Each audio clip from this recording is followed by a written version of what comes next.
Okay, so I finished my community service hours on Monday, which means my criminal charges will be wiped clean.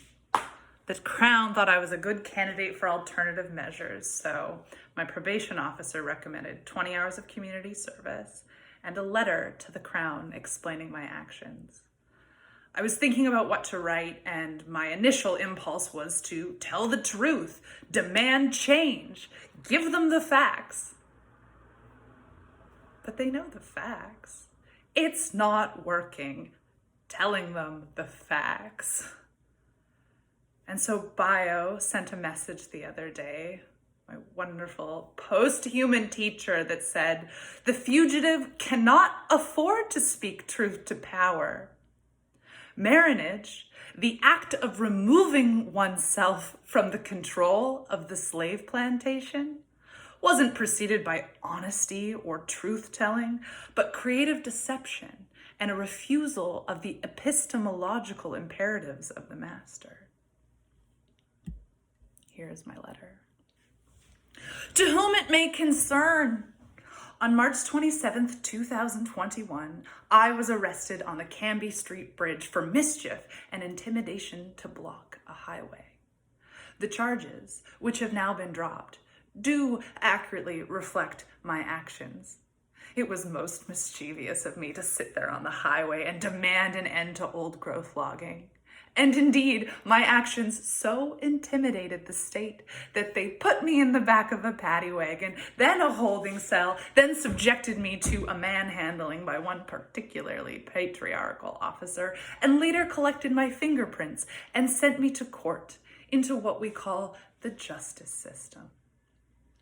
I do not regret my actions, though I do wish they had a bigger impact. If only I'd been more mischievous, more intimidating. Perhaps then I would have imparted some sort of larger message. Change is coming. The people are rising. Change is here. The people will overtake the state. Except that's not quite true, is it? We will not succeed in overtaking the state. You are indeed more powerful than us, the state, with your systems and structures, your bureaucratic frameworks and public-facing policies. The state will win. The state always wins. And people like me will be thrown in prison, punished, sentenced, charged, fined, beaten. What an honor to be considered dangerous enough to enact harm upon. What an honor to be held accountable for saying no to a socio-politico apparatus run on genocide.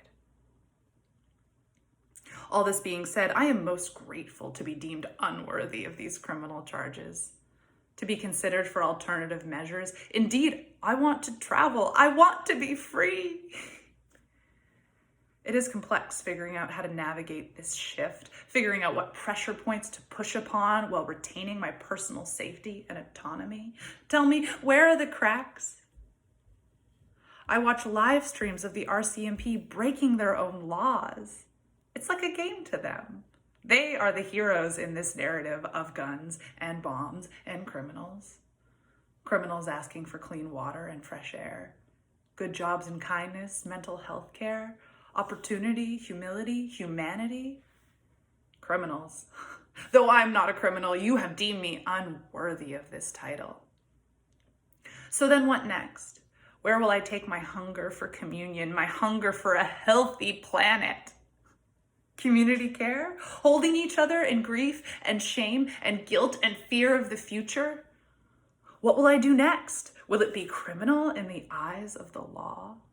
The colonizers' law, the land thieves' law, the genocidal maniacs who decided manifest destiny, this belongs to us law? No, you're right.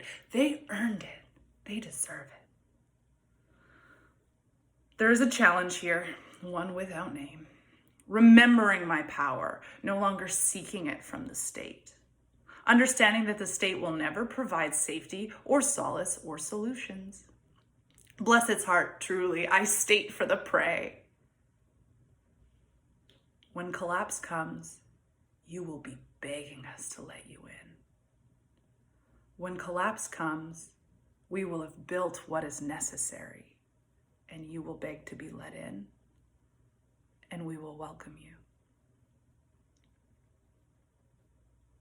Go to Fairy Creek, send money, send donations, spread the fucking news. Stay awake. Stay awake.